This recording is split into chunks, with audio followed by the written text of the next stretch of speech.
계속해서 예수를 믿음으로 의를 얻은 우리 그리스도인들은 어떻게 사는 것이 의의 백성으로 사는 것인가에 대해서 말씀을 나누겠습니다. 그리스도 안에서 믿음으로 의롭다함을 입은 성도의 의로운 삶은 한마디로 산 제물의 삶이다. 모든 생활이 예배가 되는 삶이다.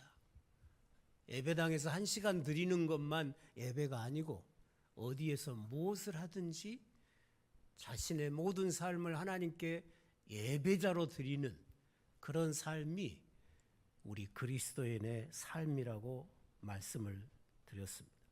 하나님께서 우리의 하나님 되시고 우리의 아버지가 되신 것이 예수 안에서 이루어졌으니까 우리는 범사에 하나님의 아들의 모습으로 아들답게 사랑스러운 하나님의 자녀답게 사는 것, 그것이 모든 삶이 예배의 삶입니다. 매사에 하나님을 아버지로 인정하고 아버지의 뜻을 묻고 아버지의 뜻대로 살기 위해서 뜻을 다하고 힘을 다하고 아버지의 도우심을 구하고 아버지께 순종하며 살아가면 우리의 모든 삶이 다 하나님이 영광을 받으시는 예배의 삶이 될 것입니다. 성령 안에서 자신의 몸을 하나님께 드리는 예배의 삶은 하나님의 선하시고 기뻐하시고 온전하신 뜻을 분별해서 그 뜻을 순종하고 사는 삶이라고 했습니다. 그런데 우리의 마음이 세상 욕심에 사로잡히면 아버지의 뜻이 안 보여요. 아버지의 뜻을 분별을 못해요. 그리고는 어리석은 삶을 살게 되는 것입니다. 하나님과 동행하는 의로운 성도는 교회가 곧 하나님이 임재해 계시는 하나님의 나라이기 때문에 모든 성도는 주님의 몸의 지체들로서 주님으로부터 받은 그 사랑을 가지고 한 몸 된 한 형제를 이루고 있는 성도들을 서로 사랑해야 된다. 내가 주님을 사랑하는 것처럼 주님이 나를 사랑하신 것처럼 우리가 서로 교회 안에서 형제를 형제로 여기고 사랑하는 것, 그것이 의로운 삶이라는 거예요. 형제를 사랑할 줄 모르는 사람은 의롭지 못한 사람이에요. 자기 삶을 하나님 앞에 예배자로 드리지 못한 삶이라는 거예요. 그러니 다른 형제에게 하나님의 은혜를 베푸시면, 다른 형제에게 하나님이 어떤 복을 주시면 내가 받은 것처럼 기뻐할 수 있어야 돼요. 그런데 형제가 하나님 앞에 은혜를 많이 입으면, 배가 아프면 그 사람 문제가 있어요. 그리스도인의 모습이 아닌 거예요. 형제인데 내게 없는 것을 형제가 가지면 내가 기뻐해야 된다는 거예요. 그래야 형제잖아요. 또 반대로 형제가 어려움을 겪으면, 형제가 슬픔을 만나면, 고통을 겪고 있으면 그 고통을 나누고 함께 울 수 있어야 된다. 그런데 형제가 고통을 당했는데 너 잘해버렸다, 속이 시원하다, 그러고 있으면 형제 아니에요. 그리스도인의 의에 합당하지 않다 그 말이에요. 그런 사람은 내가 주님과 형제인가를 자기를 살펴봐야 된다는 거예요. 오늘 우리의 몸을 산 제물로 드리는 삶은 교회 안에서 그래야 된다는 것입니다. 또 오늘 본문에서는 교회의 머리가 되시고 온 세상의 주관자가 되시는 하나님이 각 나라마다 나라의 통치자들, 권세자들을 세운다는 거예요. 그러니 그 권세에 복종하라는 거예요.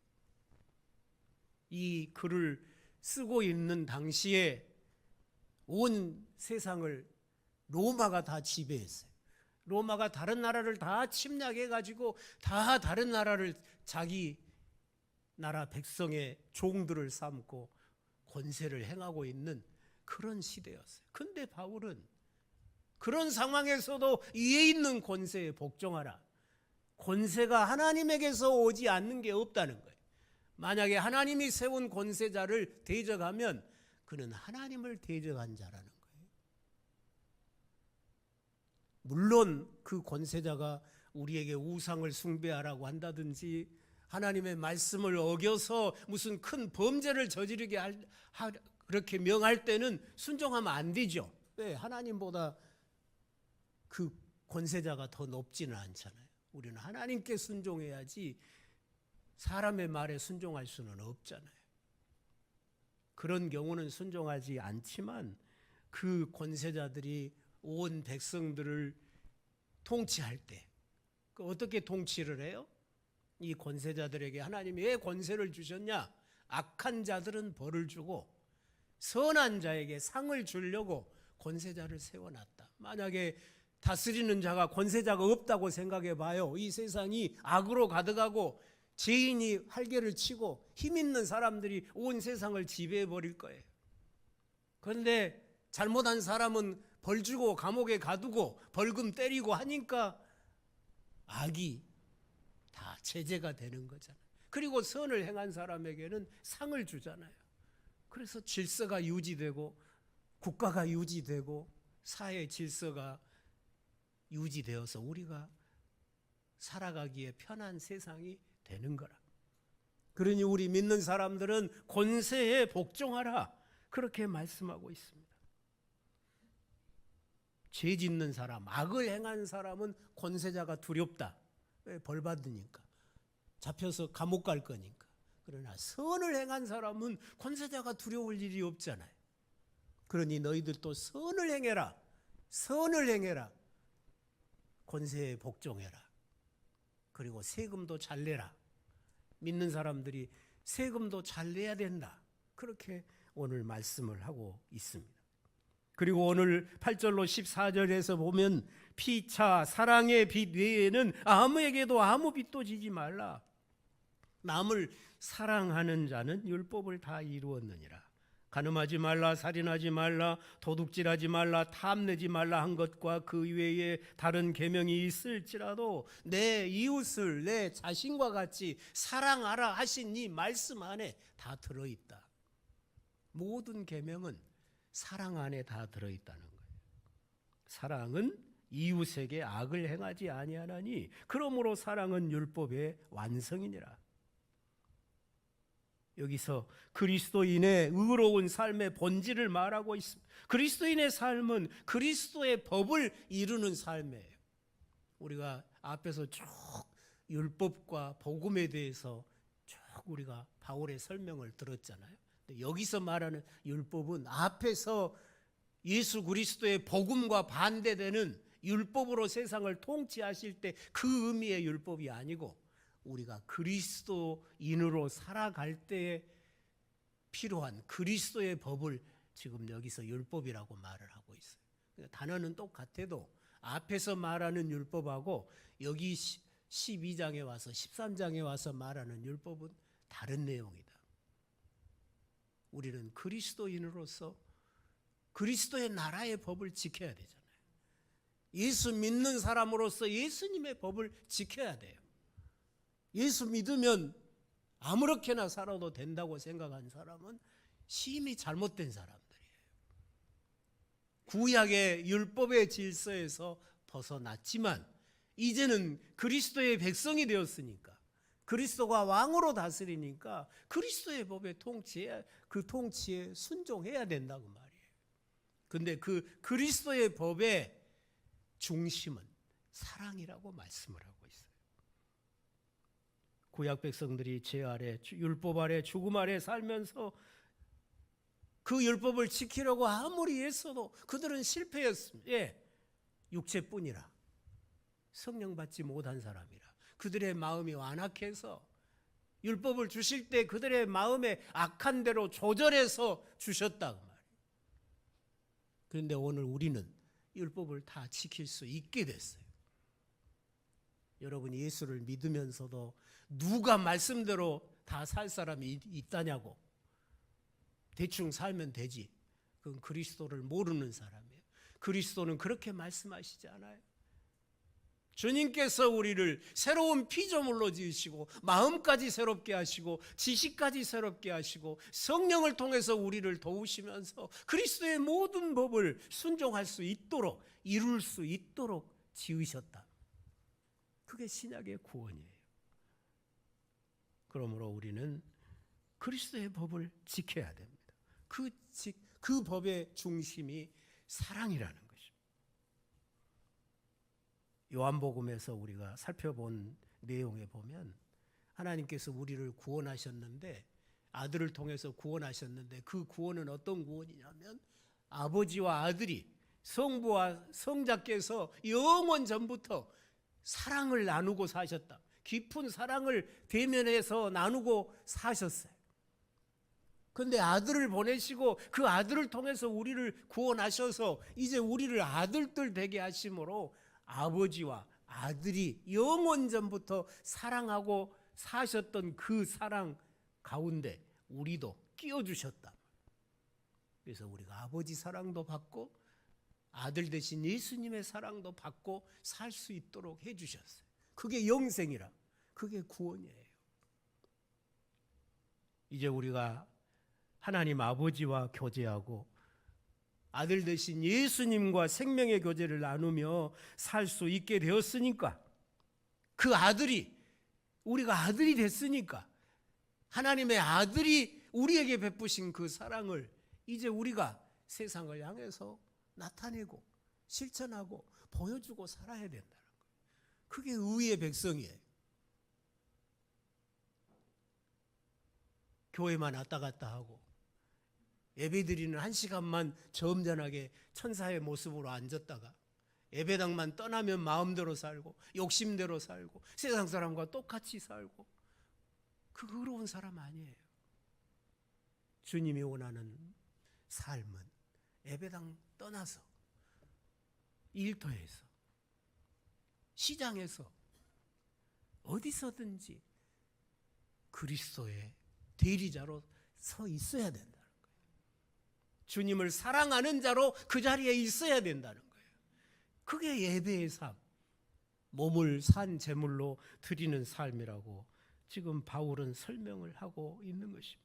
하나님의 사랑이 아들을 통해서 세상에 나타난 것처럼 이제는 우리 믿는 사람들을 통해서 하나님의 사랑이 세상에 나타나져야 된다는 거예요.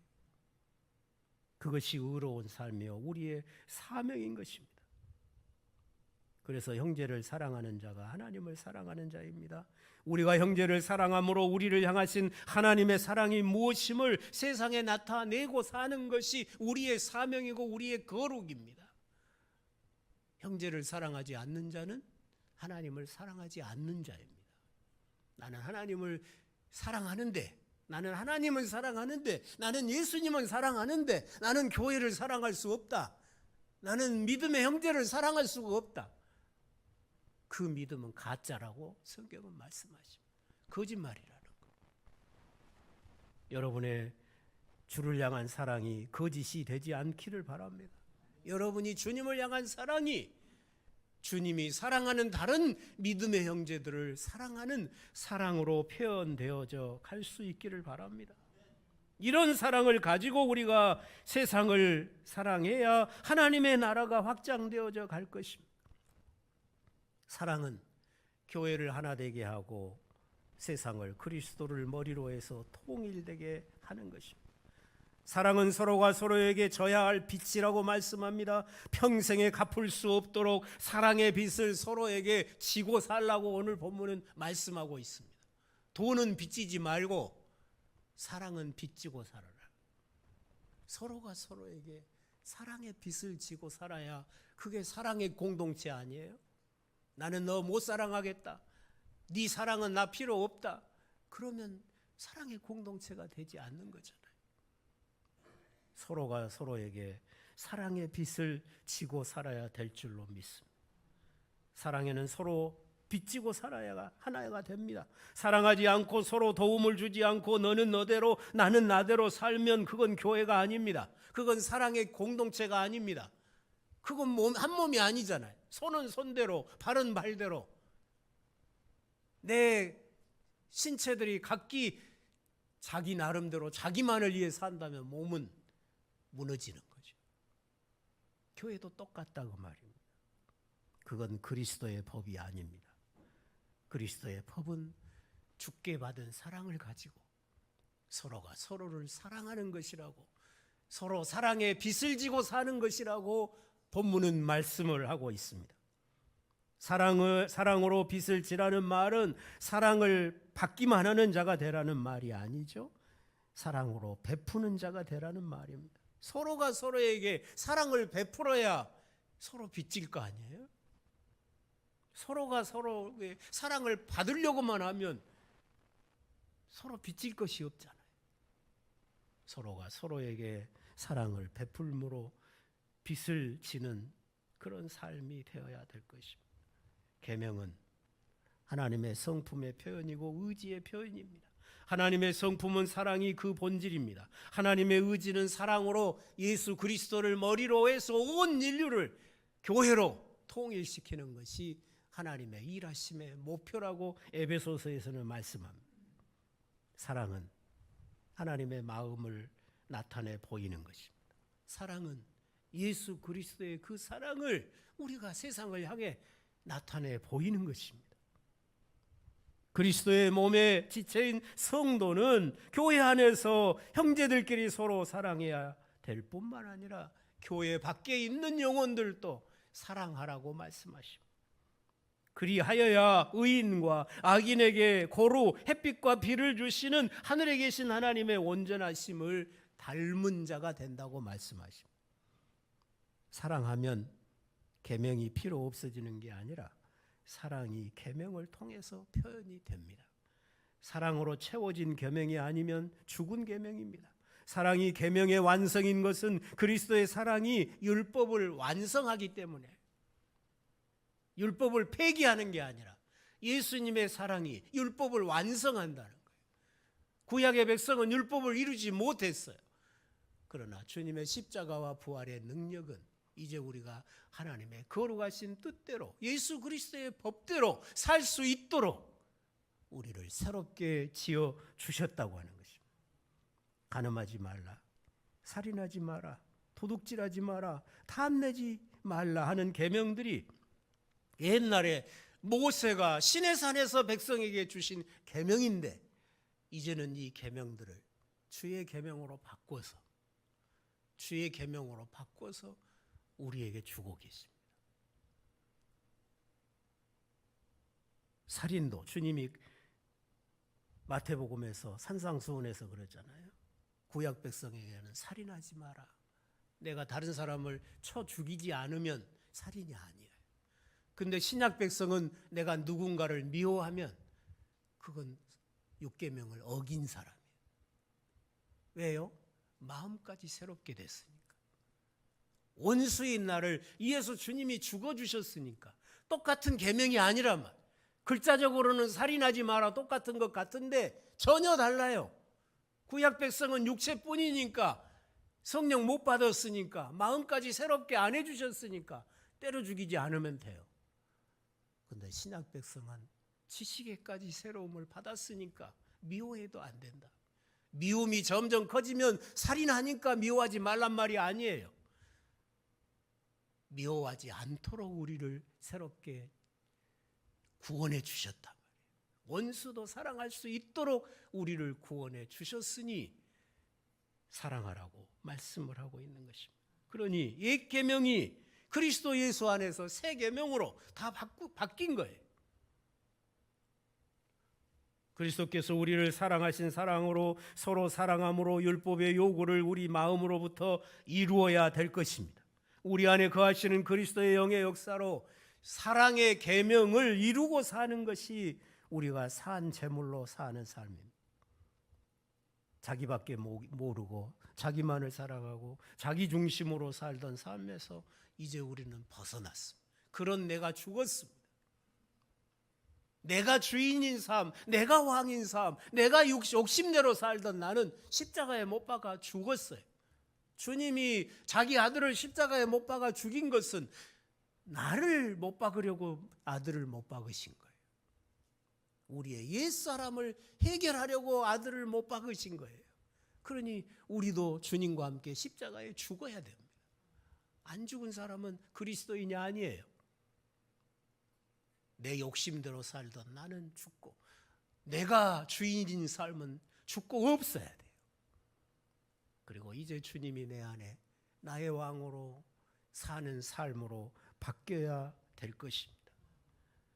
그 사랑으로, 주님이 나를 사랑하신 그 사랑으로 교회 안에서 형제들끼리 서로 사랑하고 교회 밖에 있는 영혼들을 사랑하라고 말씀을 하고 있습니다.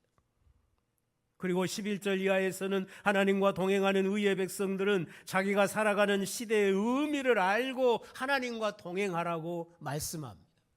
이 시대를 분별할 줄 알라고. 그러면 이 시대가 어떤 시대라고 그랬습니까?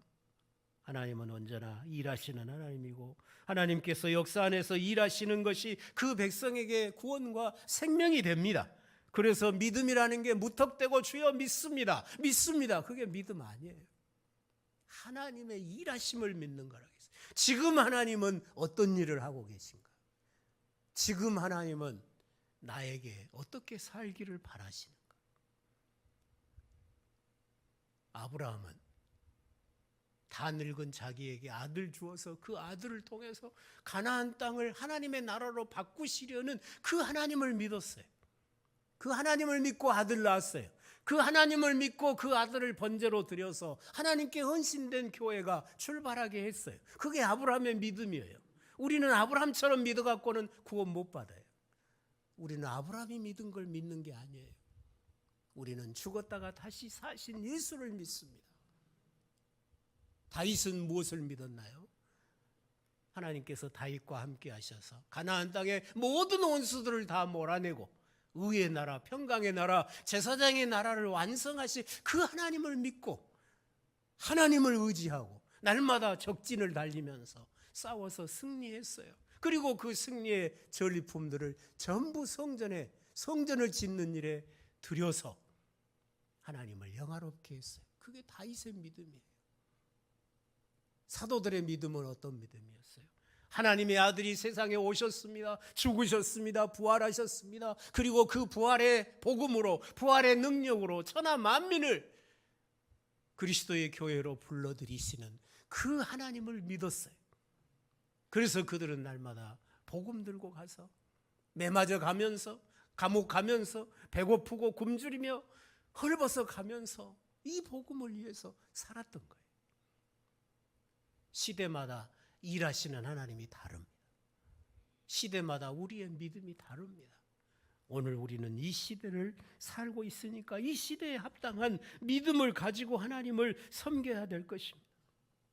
사도들은 오직 예수 그리스도의 복음을 땅끝까지 전하는 것을 자기 사명으로 알았습니다. 그러므로 모든 성도는 자기 시대를 알고 자기 시대의 구원의 빛으로 살 수 있어야 합니다. 농부도 시기를 알고 살아야 열매를 거둘 수 있죠. 지난 가을에 보리종자 뿌리지 않았으면 이번 여름에 보리 수확할 것이 없죠. 남들 이 여름에 보리 수확한 것을 보고 나도 가서 보리 뿌려야 되겠다 하고 지금 가서 보리 뿌리면 보리 수확할 수 있어요? 다 때가 있단 말이에요. 시기가 있어요. 하나님의 구원 역사에도 때가 있고 시기가 있다 그 말이에요. 지금은 모내기 할 때잖아요. 오늘 본문에서는 우리가 사는 시대를 어떻게 표현했습니까? 밤이 깊고 낮이 가까워진 시대라고 표현을 했습니다. 자다가 깰 때라고 말씀합니다. 밤이 깊고 낮이 가까워서 자다가 깰 때라고 하는 말은 하나님께서 진행해 가시는 구원 역사에서 이제 아침이 가까워졌다 그 말이에요. 아침이 가까워졌어요. 그럼 그 아침이 어떤 아침이죠? 주님 재림이 가까웠단 말이에요. 다시 오실 주님이 다시 오실 때가 지금 가까웠다는 거예요. 그러니 자다가 깰 때라는 거예요. 하나님이 천지를 창조하실 때도 저녁이 되고 아침이 되었듯이 하나님의 구원 역사는 저녁에서 아침으로 밤에서 낮으로 계속 반복되면서 진행되어 왔습니다. 구약 백성들에게는 약속하신 메시아가 오시는 것이 바로 아침이 오는 것이었습니다. 예수님의 재림으로 구원 역사가 완성이 되고 해와 달도 쓸데없는 새하늘과 새 땅으로 온 우주가 변형이 될 것입니다. 지금은 그 주님이 재림하시기 직전입니다. 날이 밝기 직전이 제일 어둡죠. 마찬가지예요. 주님 오시기 직전이 세상은 제일 어두운 거예요. 영적으로 제일 혼미해지는 거예요. 지금 이 시대가 영적으로 얼마나 혼미합니까? 많은 사람들이 예수님 버리고 다 떠나고 있잖아요. 교회가 지금 다 텅텅 비고 있어요. 한국 교회가 1200만이었는데 650만으로 줄었답니다. 작년 통계가 그래요. 다 어디로 갔을까요? 이제는 배부르니까, 살만치 살고 배부르니까 주님 필요 없게 된 거예요. 무서운 배도가 지금 한국 교회 안에 일어나고 있는 것을 여러분 아셔야 됩니다. 자다가 깰 때입니다. 밤이 깊고 낮이 가까웠습니다. 저와 여러분은 영원한 빛의 나라를 눈앞에 둔 깊은 밤과 같은 시기를 살고 있는 것입니다. 우리는 이 어둠의 시대에서 예수 그리스도의 복음의 증인으로 바로 살아가야 될 것입니다. 우리는 빛의 갑옷을 입었습니다. 빛이 되시는 예수로 옷 입은 의의 백성이 되었습니다. 지금 이 세상은 죄가 발악을 하고 있습니다. 마귀가 자기의 마지막 때라는 것을 알고 이 주님 재림하시면 마귀와 귀신들을 전부 다 몰아다가 불못에 던질 거거든요. 자기 때가 얼마 남지 않았기 때문에 최후 발악을 하고 우리 믿는 자를 넘어뜨리려고 우는 사자처럼 광명한 천사처럼 달려드는 시대가 지금 이 시대인 것을 여러분 아시기를 바랍니다. 잠들지 마시기 바랍니다. 깨어있기를 바랍니다. 여러분 지금 주님을 사랑하며 하루하루를 살고 있는가? 그렇지 못하다면 자신을 깨우시기를 바랍니다. 안 깨우면 큰일 나요. 버림받습니다. 주의 나라에 못 들어갑니다. 바깥 어두운데 버려집니다. 저 지옥 가서 영원 무궁토록 고통 중에 살아야 됩니다. 그런 선택을 여러분이 하시겠습니까? 그럴 수 없잖아요. 우리는 밤이 깊고 낮이 가까운 시대, 재림이 임박한 시대를 살고 있습니다.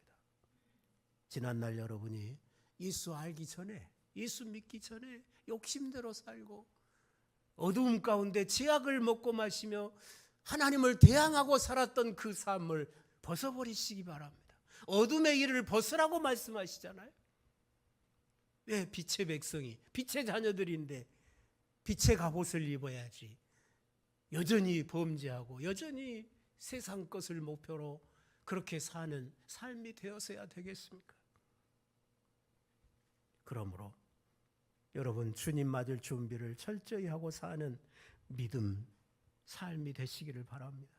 주님 앞에 설 날을 생각하고 주님 앞에 서서 계산할 것을 생각하고 주신 사명 맡겨주신 달란트에 죽도록 죽을 힘을 다해서 충성하면서 주님 오시면 칭찬과 상급을 받을 수 있도록 내가 너에게 영원한 영광의 나라를 기업으로 준다. 그 상을 받을 수 있도록 오늘 여러분 깨어 사시기를 바랍니다.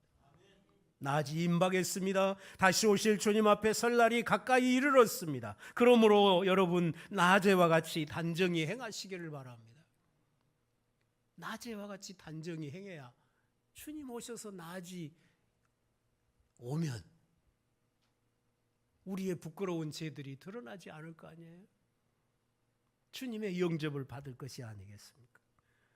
재림하셔서 모든 일들을 심판하실 주님 앞에서 행하고 사는 것, 그것이 단정히 행하는 거예요. 심판 받을 자처럼 살라고, 주님 앞에 계산할 자처럼 살라고, 주님이 맡기셨으면 충성하고 살라고 말이에요. 그게 단정히 행하는 거예요. 왜 주님은 달란트 주셨는데 여러분은 땅에 묻어놓고 주님 오실 날을 기다리고 있습니까? 그럼 심판받죠. 오늘 내가 하는 행동이 재림하실 주님 앞에서 하는 행동이면 단정한 것이고, 주님은 무시하고 주님은 생각에도 없고 마음에도 없고 오로지 세상 영광, 세상 욕심으로 살아가고 있다면 그 사람은 부정한 사람이죠. 단정한 사람이 아니에요. 버림받을 사람이라 그 말이에요. 여러분 중에 그런 성도가 없기를 바라는 것입니다. 반드시 다시 오셔서 상 줄 자를 상 주시고 벌 줄 자를 벌 주실 주님을 항상 생각하면서 그 주님을 사랑하고 사시기 바랍니다. 주님을 사랑하기 때문에 그렇게 말씀하시고, 여러분이 무슨 말을 하든지 주님을 사랑하기 때문에 그렇게 말씀하셔야 돼요. 근데 주님을 사랑하는 자가 왜 저렇게 말을 하지? 그건 의로운 사람 아니라. 주님을 사랑하기 때문에 그렇게 사셔야 된다고요. 그렇게 행동해야 된다고요. 그런데 그리스도인이라는 사람이, 예수 믿는 사람이 왜 저렇게 살지? 저렇게 행동하지? 그 의로운 사람 아니잖아요. 그 사람은 예배의 삶을 사는 사람이 아니라고 말이에요. 그런 사람들 중에 여러분이 들어가지 않기를 간곡하게 바라는 마음으로 제가 지금 이 말씀을 드리는 것입니다. 우리를 위해 자기 생명을 십자가에 내어주시고 그의 영으로 우리에게 오셔서 임마누엘의 복을 누리게 하신 그 주님을 우리가 친히 뵙게 될 날이 올 것입니다. 반드시 옵니다. 멀지 않은 날 올 것입니다. 그날이 최고의 영광의 날이 될 사람이 있고, 그날이 최고의 수욕의 날, 고통의 날, 절망의 날이 될 사람이 있을 것입니다. 둘 중에 하나입니다. 여러분은 어떤 사람으로 주님을 맞이하시겠습니까? 주님 오시는 날이, 그 아침이 밝아온 날이 최고의 영광의 날이 되게 하시겠습니까? 최고의 치욕의 날, 절망의 날, 고통의 날, 저 불못에 빨려 들어가는 날이 되게 하시겠습니까? 그 결정은 지금 여러분이 하시는 거예요. 다른 사람이 결정 안 해줘요. 지금 여러분이 어떻게 사느냐, 지금 여러분이 어떻게 주님을 섬기고 사느냐로 결정되는 거예요. 오늘 여러분의 삶이, 오늘 여러분의 입술의 말 한마디가, 오늘 여러분의 행동 하나가 그래서 영원토록 중요하다고 하는 사실입니다. 사랑하신 성도 여러분, 여러분은 다시 오실 주님을 얼마나 생각하고 사십니까? 여러분 아침에 새벽에 일어나서 다시 오실 주님 생각해 보셨습니까?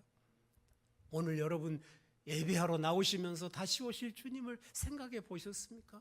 그런 생각도 없이 우리가 어떻게 예배자가 되겠습니까? 초대교회 성도들은 아침에 일어나면 주여 오늘 오시겠습니까? 저녁에 잠자리에 들 때 주여 오늘 밤에 오시겠습니까? 기도하면서 오늘 밤에 오셔도 주님 앞에 부끄럼 없이 설 수 있도록 자신을 살피고 회개하고 주님을 사모함으로 하루를 시작하고 하루를 마쳤습니다. 그들의 인사가 마라나타였습니다. 아멘 주 예수여 오시옵소서. 성도들끼리 만나면 인사가 아멘 주 예수여 오시옵소서였습니다. 우리나라 성도들도 그 힘든 시절에, 그 핍박의 시절에, 그 가난한 시절에 예수 믿을 때 날마다 오실 주님을 재림을 사모하고 찬송하며 살았잖아요. 낮에나 밤에나 눈물 머금고 내 주님 오시기를 사모합니다. 그런데 오늘 이 배부른 시대, 이 평안한 시대에 주님 오시기를 기다리는 사람이 별로 없습니다. 아마 오늘 주님 오신다고 그러면 다 당황할 것입니다. 내가 지금까지 피땀 흘려 쌓아놓은 이 모든 재물을 어떻게 할까? 통곡할 것입니다. 그건 불행한 삶입니다. 여러분 삶이 그렇게 되지 않기를 바라는 것입니다. 여러분의 모든 삶이 재림하실 주님에게 초점을 맞추고 그 주님을 위해 살아가는 단정하고 거룩한 삶이 되실 수 있기를 주의 이름으로 축원합니다. 밤이 깊었습니다. 주님 오시는 소리가 여러분 귓가에 들리지 않습니까? 주님의 발자국 소리가 지금 다가오고 있지 않습니까? 여러분은 여러분의 마음을 어디다 두고 살아가십니까? 여러분 눈에 보이는 이 모든 것이 영원할 줄로 아십니까? 그렇지 않습니다. 주님만 영원하십니다. 주의 나라만 영원합니다. 그 영원한 것을 붙잡고 그 영원한 것을 사모하면서 그 영혼을 향해서 오늘 또 주님과 함께 걷는 여러분의 발걸음이 되시기를 주의 이름으로 축원합니다. 기도하시겠습니다. 주님 감사합니다.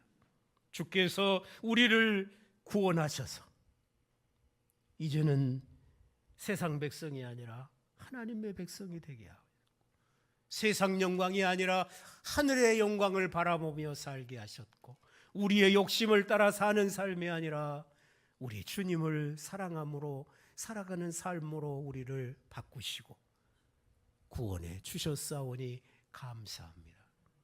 주여 주께 받은 사랑 그 사랑으로 우리도 주님 사랑하고 주님이 사랑하는 교회를 사랑하고 형제들을 진실한 사랑으로 사랑할 수 있게 하옵소서.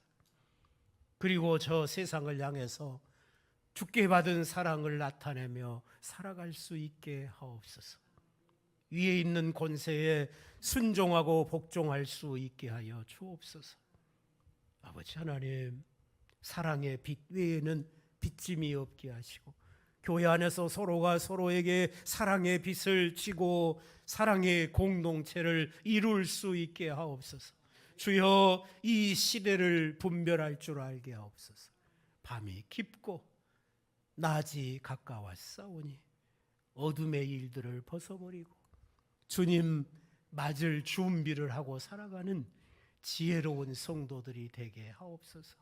자다가 깰 때이오니 주여 죄악의 잠에서 벌떡 일어나서 불충성하고 불순종하는 잠에서 벌떡 깨어 일어나서 주님을 뜨겁게 사랑하며 믿음을 지키고 살게 하셔서 주님 오신 그날이 주님 맞이할 그날이 우리에게 최고의 영광의 날이 될 수 있도록 살아가는 주의 백성들이 되게 하여 주시옵소서. 예수님의 이름으로 기도드리옵나이다. 아멘.